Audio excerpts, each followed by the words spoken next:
আমি 1 বছর 2 বছর নয়, 10 বছর বিশ্বনবীর খাদেম ছিলাম। আওয়াজ করে বলেন তো কয় বছর? একদিনের জন্য আমার কোনো কাজে বিরক্ত হয়, ইস, আরে বিরক্ত হয়, আমরা এগুলো বলি না?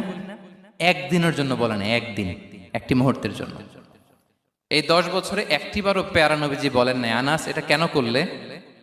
একবারের জন্য বলে নাই, আনাস এটা করলে না কেন? একবারের জন্য তিনি বলেন। আনাস রাদিয়াল্লাহু তাআলা আনহু বলেন, একদিন একটা কাজে সম্ভবত জুব্বা আনতে আমাকে বিষ্ণু পাঠিয়েছিলেন। আমি ছোট মানুষ, জুব্বা আনতে যে ভুলে আমি মদিনার বাচ্চাদের খেলা দেখতে আরম্ভ করলাম। বাচ্চারা রাস্তায় খেলাধুলা করে না? বিষ্ণুনবী যেটা আনতে পাঠিয়েছে ওইটা না এনে ভুলে, ছোট মানুষ তো, সেও দাঁড়িয়ে দাঁড়িয়ে মদিনার ছেলেমেয়েদের খেলা দেখতেছে।